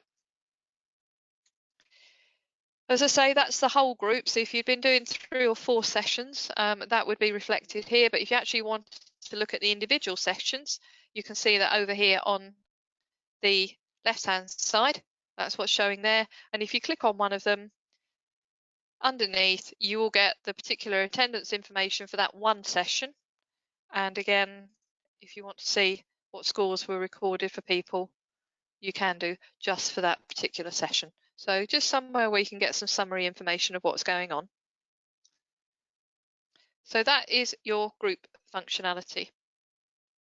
We've got 2 more options left here. One is bulk actions and one is find patients, and they actually work in tandem. So we're going to explore find patients first of all.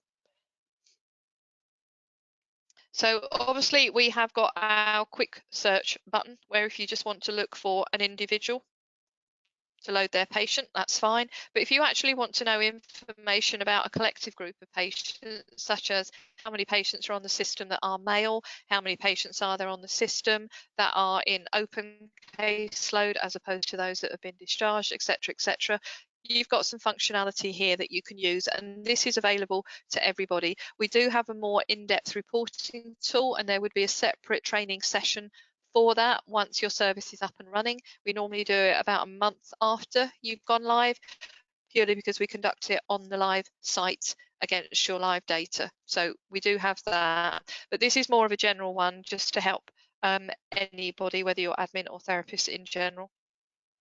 So you can see that we've got some various filter fields. So as I mentioned, we've got one about gender. So if I said, okay, I only want to know about who we've got that are male, and having put that filter in over in the top left area, the system's already telling me it's found 5 patients. If I was to change that perhaps to female, and you can see the results have updated and it's only got 1 female that it can find. Other stages here, if you want to find everybody that's in a particular stage, i.e. waiting for assessment, Again, you could click on here and we could see nobody in there. That's a good thing. We don't want anybody in our waiting lists, so that's fine. Or if you want to see who's against a specific therapist at the moment, again, you just simply run the query and it will update here. You can use multiple, of course, if you wish to. So everybody that's under therapist number 1 and who is also male, for example, if you wish to do that. And it's simply just a case of working through these filters using the relevant ones. So we've got some GP ones there for you.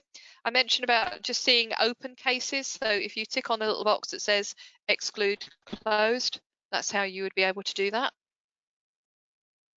If you need to have a quick check to say, have I got anybody where we've registered them, but for whatever reason, their referral didn't make it onto the system, you've got a little tick box there that you can use.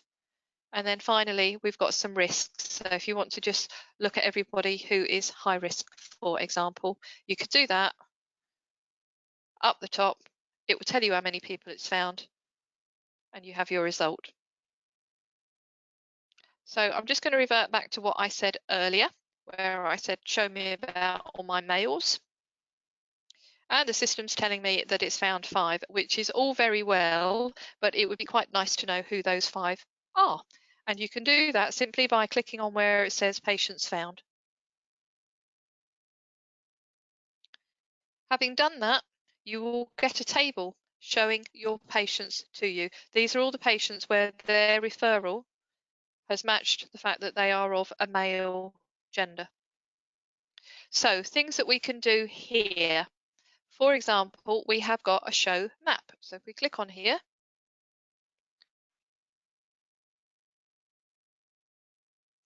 a map will show, and within the map, you will see little red dots, and those little red dots represent your patient. So this can be quite handy.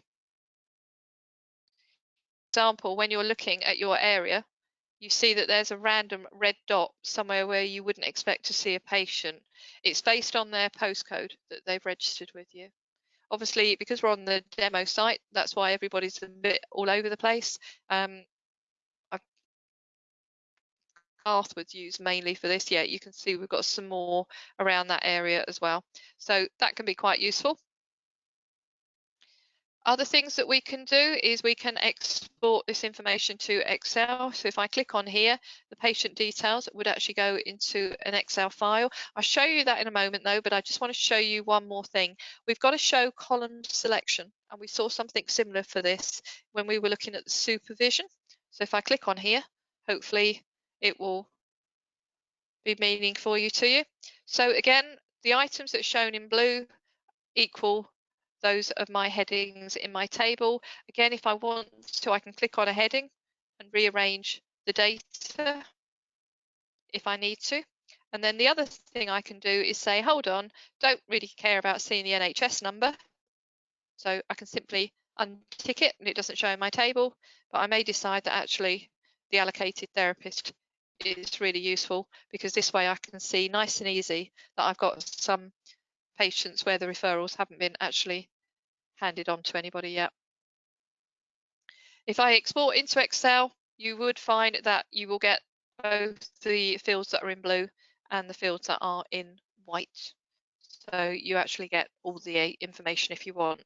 One of the things that you might want to consider, and I'm not sure if there's somebody here that might want to make a note of it and pass it on to Jodie or Carrie, there are other fields that could be made available in this section here. We don't put them all in there because they can sometimes impact on the performance of the search option, but there are other useful ones. So for example, we can see that we've got fields for the last contact date, but if you wanted to know when the next contact date was coming up, you could in fact come in and see that field presented here. So what I normally suggest to my services is raise a support log, which is something Callum would have shown you this morning how to do, and just say, can you give me a list of the extra fields that are available in the My Search area? We can then provide you with the list. You can review it and decide if there's any other fields that would be useful that you could get to see when you're looking at your table of data. The other option we've got here is a transfer to bulk action. So for bulk actions, you can do this either as letters or as SMS. I won't go into too much detail because we do have guides available. If there's anybody specifically in service that wants to look into this in a bit more detail, you can speak to Jenna or Kelsey, your AMT. But the idea behind it is if you've got a selection of patients that you know you want to write a particular letter to, I've shown you how you can load and write that letter already. But if you've got to do that for 5 patients, one after the other, that's actually quite a waste of your valuable time. So one of the things you can do is you can identify those patients through doing a search, such as you've just done. You would then say, I want to transfer to bulk action.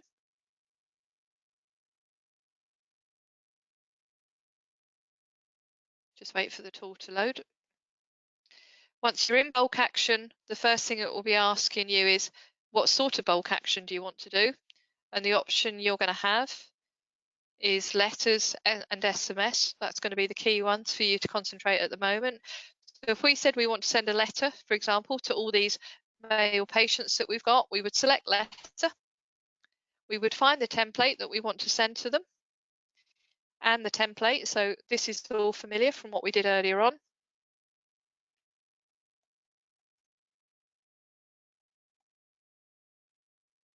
It will give you a preview of the letter, so you can see what it's going to say. And if you're happy with that, you would then click on Save and Continue. It will look at all of your patients and decide whether it's valid for the letter to go out to them. Reasons why it might not be valid is because you've used a letter tag where for a particular patient there has been no information recorded, or it could be that the patient has deceased and it wouldn't be appropriate to send it to them, in which case you have the option to go to that patient and quickly update any information that's missing or decide whether for a deceased it's okay. Once you're happy with your little list, you can click on Continue and perform the action. And what that will do then is for each of those patients in one go, it would actually generate that letter. And you could then, it will all send them all to batch so that they can all be printed out in one go rather than individually. I'm going to cancel because, as I say, there is a guide on this that will give you more detail on it if you want it, but it's just to give you the idea that it's available. Okay, so back into our find patients where we were a moment ago. And I showed you the first tab, search, standard search, on how you could actually go and find some patients. However, you may have a situation where the particular field that you want to filter on isn't showing here. So say, for example, I was interested in patients that had a disability. You will notice that here I haven't got that option. So this is where the advanced search comes into being. So I'm just going to click on there. For those of you that may actually be involved in producing the more extensive reporting for your service, when we do the reports training, this is going to be very familiar. So if you have the opportunity to go in and dabble beforehand, please do, because I say it makes your life easy when we do the reports training. For the rest of you, let's have a little talk about this one. So we've got a green area, an orange area, and a blue area. In the green area, we've got several categories, and underneath these categories are all the fields that you can go hunting through to help you find your patients. And there's an awful lot of them. When you first come in here, it can be quite daunting. To give you some tips, anything that is under the patient demographic filters is essentially those fields that are normally on your registration page. So if you think of your registration page, and if you know that the field you want to look for is on there, it will appear under this patient demographics. Occasionally you'll get to see some extra fields here and you'll think, I don't remember seeing that. So for example, we've got a field right at the very top about Aborigine and Islander status. That's because we actually have some Australian services that I look after, and that's one of the options that they do have registration page. Okay, so don't worry if you see items that are on there and you're thinking I can't answer that at all. It could be that it's because of a reason like that. But if I look down here, I can see it's got some disability fields. So as I know that that's the field where it is on the registration. Here we are, I found it here. Before I go and have a look a little bit further at that particular one, I just want to talk about the other green bars. So if you have got a field that you know is either on the referral tab area or the care pathway tab area, they will both live under the care pathway filters. So you'll notice in here that we've got lots of options around care pathways, current stages, if they entered this stage previously or didn't. Moving on down, we've got fields around the allocated therapist or the allocated additional therapist. A little bit further on, we've got fields around pregnancy, for example, or reason for the referral, and then referral dates as well. So as I say, you're going to have some referral information in here and also care pathway information here. Demographics military, if you happen to be dealing with veterans in your service and you want to do a filter on a specific field relating to that, this is where they live. We've got some clinical session filters. So if you want to think about everybody that has attending over a specific period, you have those options in there. I'll leave you to explore those at your own leisure. GP practices, so if you want to actually filter for patients that are belonging to a particular registered GP practice, this is where you would come for that one. Additional filters. So these are kind of ones that didn't fit elsewhere in the system. So we've kind of bagged them all together here. So there you can see that you've got things around the group template, or if you really want specific about looking for somebody by their last name, the risk rating, that's down the bottom there. So lots of different options.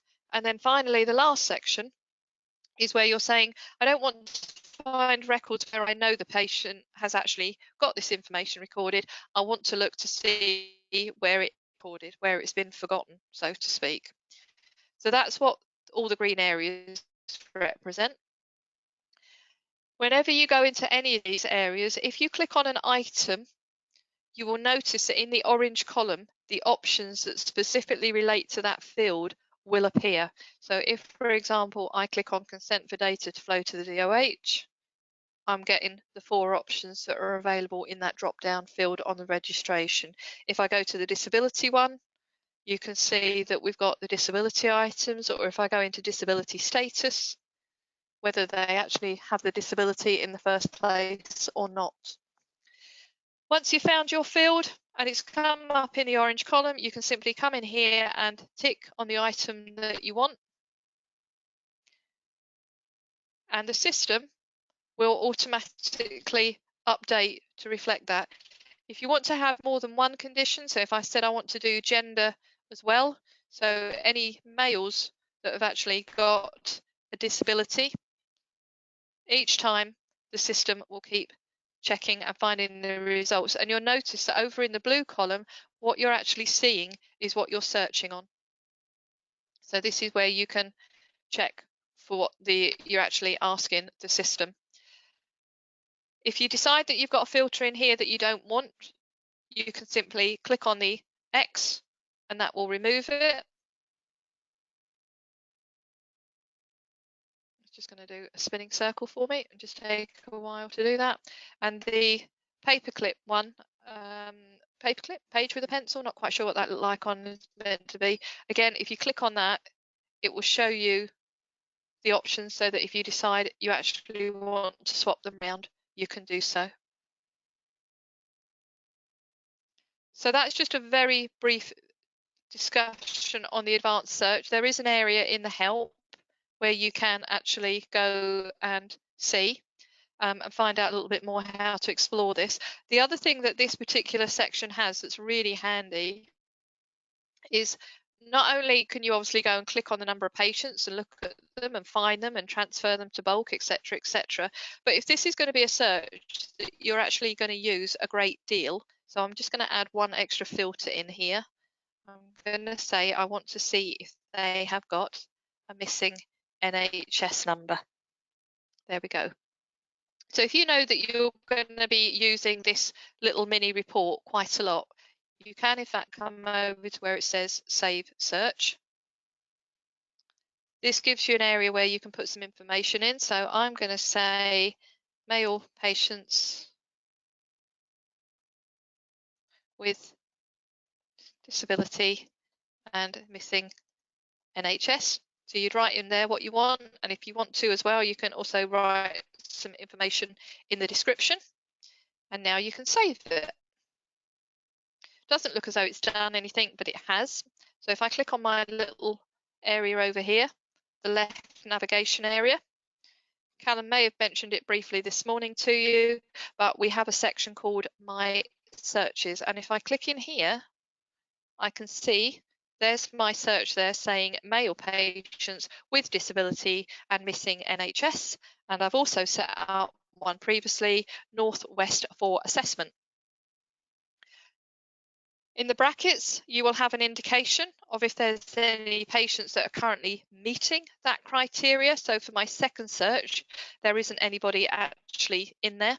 So when I try and click on it, it's not going to find anybody. But if I click on the one that's got 6, it will actually go away, quickly run that search, and give you a list of the patients that meet it.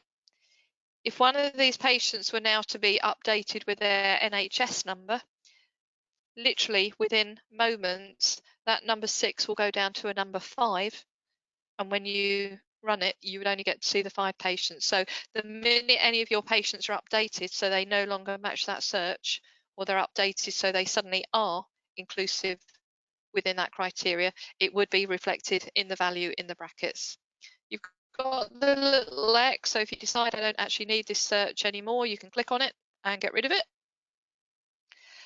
One last thing to point out about the searches is they are exclusive to you as the user. So your colleagues will not see your searches, you will not see theirs. You simply just need to set up what's going to be relevant for you. The reason for that is the requirements that the admin person might have for their searches as opposed to a coach, as opposed to a specific intake person, etc., will all be different. So the idea is that you just set up the searches specifically for your own requirements to help you in doing your job moving forward.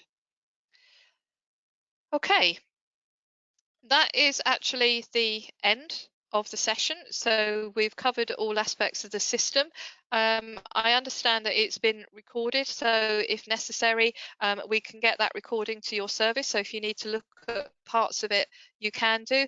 Don't forget that you have got the help section where you can go and get help when you're trying to use the system, and you've also got the support option if you need it.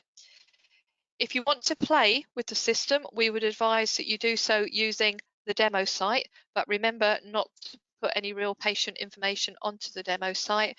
And then once you're comfortable, you can go onto your live site and start adding real patient information. Katie, when will we get our logins? Are we talking about demo site logins or are we talking about live site logins?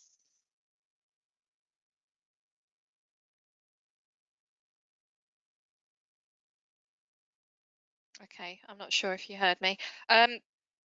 Basically, I'm not 100% sure, so probably the best people to ask would be Jodie and Carrie. I'm very conscious that we have generated your live site in a very, very fast turnaround. We normally take something like 6 to 8 weeks, and I think we've done this in something like 6 to 8 days because of your specific requirements. So, but I understand that my colleagues have been in discussion with your service and they will have that all in hand. So if you speak to Jodie or the other lady, they should be able to advise you on when those live logins are going to be available to you. They are, I know that they've already been actioned at our end. It's when we subsequently hand them over to your service, and your service have said they're happy with the live site and the setup that we've done, that we'll then be able to pass them on to you, and then you will subsequently be able to use them as well. So hopefully that's answered that question. Thank you everybody for your time. The good news is we finished at 1 minute past 3, so that's pretty good for timing. I'm not quite sure how I managed that, but it's always a good result. It's hopefully doing this to you, and hopefully, as I say, you've got the help area and you've got the support area moving forward. Should you need our assistance, we're always here for you. Okay, thank you very much, and I will finish the webinar. Thank you. Bye.